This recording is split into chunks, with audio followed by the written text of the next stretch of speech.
आज से लगभग 18 साल पहले यहाँ कलकत्ता में एक बड़ी इम्पोर्टेंट डेवलपमेंट हुई थी, जिसका इम्पोर्टेंस आज शायद ज़्यादा आपको नज़र है, क्योंकि उस ज़माने में लोगों को शायद पूरी कहानी समझ में नहीं आई थी, लेकिन आज शायद आप उसको समझ सकते हैं। सन 99 में एक कलकत्ता हाई कोर्ट का ऑर्डर के बाद एक आयोग का गठन किया गया, जो सुभाष बोस की उनको क्या हुआ उस पर लेकर के इंक्वायरी, ये आपको मालूम है, उसकी इंक्वायरी शुरू हुई। मनोज कुमार मुखर्जी जो सुप्रीम कोर्ट के जज थे, उन्होंने उस इंक्वायरी की अध्यक्षता की। और वहां पे उन्होंने करते करते उन्होंने सारे मतलब जो अलग अलग थ्योरी है नेताजी की डेथ को लेकर के, उन्होंने उस पर छानबीन करी। और उसमें से ही बिल्कुल शुरुआत के दौर पे ही अपना जो सो कॉल्ड गुमनामी बाबा का इशू उनके सामने निकल के आया। तो और कमीशन को बहुत टाइम नहीं लगा ये समझने में कि ये इम्पोर्टेंट, इसमें एंगल में काफी जोर है। सुनने में अजीब लगता है, लेकिन उस पर काफी एविडेंस टाइप था उसके अंदर।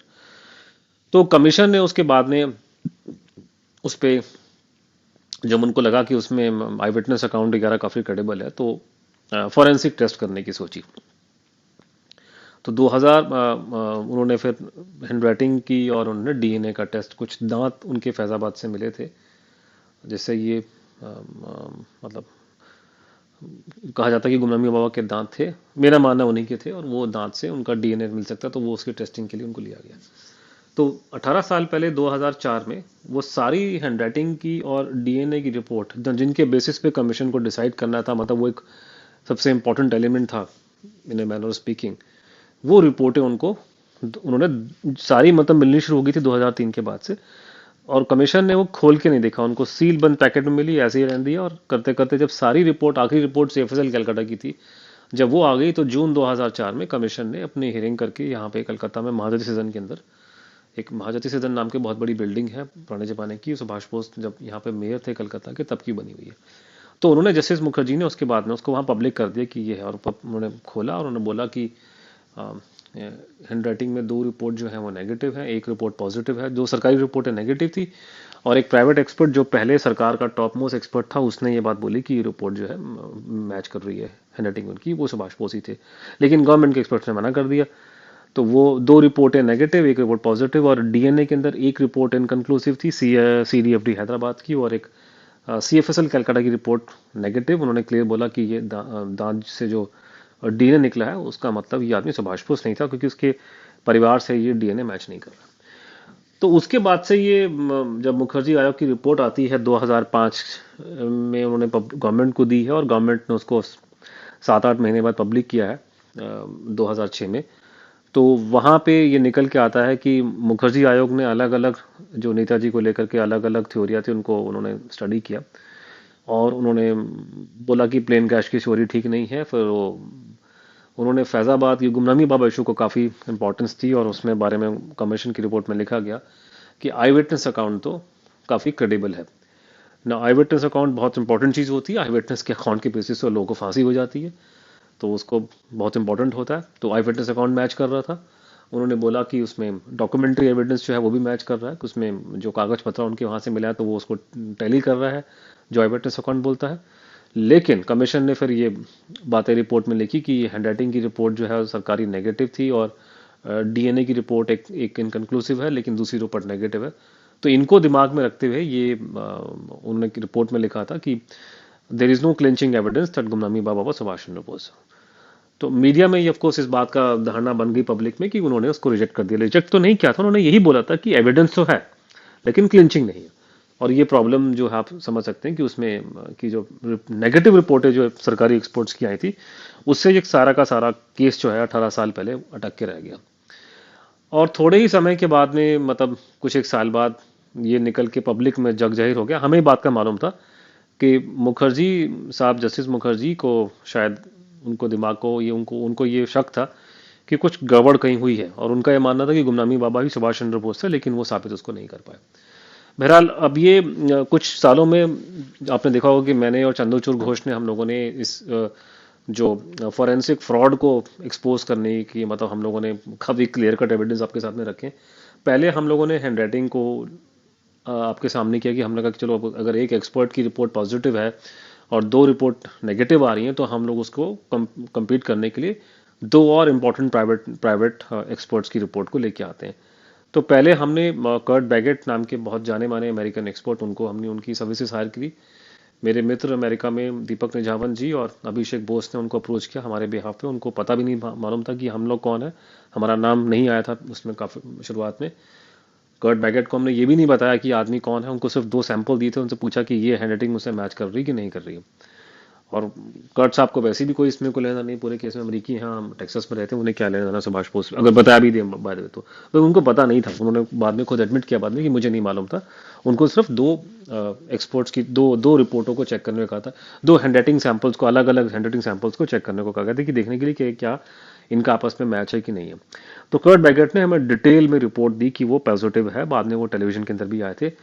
सरकारी रिपोर्टें बड़ी ऐसी, मतलब जैसे एक एक्सपर्ट डॉक्टर मंडल थे, उनकी रिपोर्ट 2 ठो पन्नों की रिपोर्ट उन्होंने उठा के दे दी। वो दिखाई दे रहा है कि अंधे को दिखाई दे रहा है कि वो तो उसमें उसने ऐसी लिपापोती करी है, उसमें दिखाने में कुछ है नहीं। उसके बाद हमने अशोक कश्यप जी, जो हैं बहुत जाने माने एक्सपर्ट, दिल्ली में थे। अनफॉर्चुनेटली उनकी 2 ढाई महीने उनकी पहले उनकी डेथ हो गई सडनली। लेकिन अशोक कश्यप जी जाते जाते हमारा काम कर गए, देश का भला कर गए, सबका भला कर गए। वो उनके पिताजी ने सन 30 के दशक में भारत सबसे पहली दिल्ली की इंडिपेंडेंट जो है वो लैब थी फिंगर प्रिंटिंग की और हैंडराइटिंग की, वो स्टार्ट की थी। कश्यप जी के सारे खानदान में उनके सारे बड़े भाई जो थे वो सारे के सारे हैंडराइटिंग एक्सपर्ट थे, तो पूरा खानदान ही उनका हैंडराइटिंग में, उनका बचपन से ही वो लोग यही काम कर रहे थे। तो कश्यप जी ने अपने जिंदगी का तजुर्बा जो उनका उनका 40-50 साल का ज़्यादा का, मतलब डायरेक्टली, अदरवाइज वो बचपन से ये चीज़ें कर रहे थे, उनके सारा निचोड़ निकाल के उन्होंने ये बोला कि यह आदमी हैंडराइटिंग सुभाष चंद्र बोस की है। और उन्होंने पूरा डिटेल में चार्ट वार्ट बना के हमको एक डिटेल रिपोर्ट दी। वो भी आकर के 3 चैनल्स में आकर के बात को बोल गए। इन बिटवीन हम लोगों ने कोशिश की कि जो प्राइवेट गवर्नमेंट के जो एक्सपर्ट्स हैं उनको बुला करके उनकी भी बात सुनी जाए, लेकिन वो कोई आने को तैयार नहीं है और सरकारी लैबों से कुछ आंसर नहीं आया। तो जिसका मतलब वो घबरा गए थे वो लोग। बहरहाल बाद में तब ये जब बात शुरू हुई तो लोगों ने बोलना शुरू कर दिया कि वो तो चलो हैंडराइटिंग का चलो मान लिया, लेकिन डीएनए का क्या कर, डीएनए तो मैच नहीं किया। तो डीएनए एक बड़ा एविडेंस है। तो फिर हम लोगों ने डीएनए का भी टैकल अप कर दिया। वो उसमें ये कि पहले हम लोगों ने अपने रिपोर्टें हम लोगों ने पहले ही चंद्रचूड़ ने आरटीए लगा करके आज 2006, 7, 8, 10 के बीच में हम लोगों ने गृह मंत्रालय से रिपोर्टें ले ली थी। वो डीएनए की जो दोनों रिपोर्टें, सीडीएफडी हैदराबाद की और सीएफएसएल कैलकाटा की।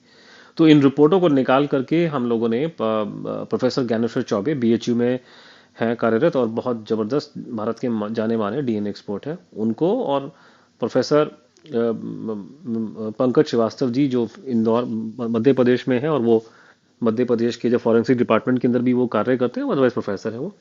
इन दोनों को बोला कि आप इसको रिपोर्टों को देख के ज़रा स्टडी करके बताइए हमको। तो उन्होंने हमको रिपोर्ट दी बना करके, और उसने बोला कि ये रिपोर्टें मानने के लायक नहीं है, उनमें बहुत सी प्रॉब्लम्स आ रही है, बहुत से फॉल्ट्स आ रहे हैं। उसके बाद से हम लोगों ने और एक्सपर्ट से बातचीत, जिनका नाम अभी मैं नहीं बताऊंगा क्योंकि उनको मैंने लिखित में रिपोर्ट लिखने को बोलने को बोला। जब तक वो लिखित में देंगे नहीं मैं उस बात को नहीं बोलूंगा। तो उन्होंने भी हमको देख के यही बातें जो प्रोफेसर साहब ने बोली है, उन्होंने बोला। हाँ, पहले एक और डीएनए के एक्सपर्ट थे अपने, हैं जो अपने प्रोफेसर डॉक्टर महर्षि देव, उन्होंने भी सीडीएफडी हैदराबाद की रिपोर्ट स्टडी की थी। तो उन्होंने भी ये बात बोली कि उसमें कुछ गड़बड़ हुई है। तो कम से कम 3 एक्सपर्ट तो अभी हम लोग बोल सकते हैं जिन्होंने रिपोर्टें देखी हैं और उनके हिसाब से रिपोर्ट में गड़बड़ हुई है। उसके अलावा भी मैंने 2-3 और एक्सपर्ट से बातचीत की जिन्होंने वर्बली मुझे वही बात कंफर्म करी है कि इसमें गड़बड़ हुआ है। तो मोटा मोटा ये नज़र के आ रहा है कि सीडीएफडी हैदराबाद जो था, उन्होंने 2 दांत इस्तेमाल किए उनके, क्योंकि वहाँ पे उनके भगवान जी के 7 दांत मिले थे एक माचिस की डिब्बी के अंदर। तो ये दांत उन्होंने इनको दे दिए टेस्ट करने के लिए। अब कमाल की बात यह है, ये बात रिपोर्ट जो डिटेल में रिपोर्ट आई है उनको पढ़ करके एक्सपर्ट्स ने हमको बताया कि मुखर्जी कमीशन ने कभी सीडीएफडी को ये नहीं बोला कि आप कितने दांत यूज़ करेंगे। तो उनके डिस्पोजल में सब कुछ था। फॉर वट एवर रीज़न उन लोगों ने 2 दांत लिए। उसमें से एक दांत में से उनको उन्होंने बोला कि हम लोगों ने इसमें से कुछ, क्योंकि वो दांत के बीच का जो गूदा होता है, वो पल्प, वो उन्होंने, क्योंकि कहते हैं कि अंदर में कोई अब कंटेमिनेशन का भी चांस नहीं है क्योंकि दांत के अंदर से वो निकाला उन्होंने तोड़ करके। तो वो उन्होंने कहा कि एक दांत से जो कुछ निकला नहीं, दूसरे दांत से जो निकला था उसमें भी ज़्यादा उनको माल नहीं मिला। लेकिन तो इसलिए रिपोर्ट इनकन्क्लूसिव है। लेकिन जो एक्सपर्ट्स ने जो रिपोर्ट्स पढ़ी हैं, उन्होंने पहले बात उन्होंने बोला कि कुछ डाटा उन्होंने पूरा प्रोवाइड नहीं किया, लेकिन जो दिखाई दे रहा उसके हिसाब से वो जितना निकला था वो सारा का सारा सुभाष बोस की फैमिली से मैच कर रहा है। इसका मतलब उसमें क्लियर इंडिकेशन निकल के आ रहा है कि ये दांत उनके हो सकते हैं। तो सवाल ये पैदा होता है कि जब ये इंडिकेशन निकल के आ रहा है और आप एक दांत से डीएनए आप नहीं निकाल पाए, दूसरे से निकला लेकिन पार्शल निकला है, तो आपको किसने बोला था कि आप तीसरे दांत को नहीं इस्तेमाल कर सकते? क्योंकि कोर कमीशन ने कहीं ये कंडीशन नहीं रखी कि आप दो ही दांत यूज करेंगे, ना उन्होंने एक्सप्लेन किया अपनी रिपोर्ट के अंदर। तो ये बड़ी कमाल की बात है, उनको वहां से शक हो गया कि इसमें कुछ गड़बड़ है, कि अगर ये दो दांत इनके पास है तो तीसरे दांत को यूज करने का प्रॉब्लम क्या था। यानी हाँ, उन्होंने दांत ये उठा करके उन्होंने यहाँ पे जो बचे हुए 5 दांत थे वो उन्होंने सीएफएसएल कैलकाटा को दिए। वहां पर एक बड़ी मतलब अजीबोगरीब घटना घटी जिसको आप आज समझ सकते हैं। वो घटना ये घटी कि जैसे ही सीडीएफडी से ये दांत यहाँ पर पहुंचे हैं दिसंबर 2003 में, वो पहुंचने के एक दो दिन के बाद ही यहाँ पे कलकत्ता में खबर छप गई मीडिया में कि साहब वो तो डीएनए रिपोर्ट जो है मैच नहीं कर रही है। अब मुखर्जी आयोग बहुत नाराज हुआ, उसने कहा कि हमारी कमीशन चल रही है और ये अंदर की खबर कैसे लीक हो रही है, और ये तो कॉन्फिडेंशियल मैटर है, रिपोर्ट सीक्रेट थी इनफैक्ट। तो मतलब जो भी काम चल रहा था आपस में, वो रिपोर्टें बाद में जो पहले हैं वो सीक्रेट आई थी, और ये रिपोर्ट जो सीएफएसएल की रिपोर्ट सीक्रेट थी।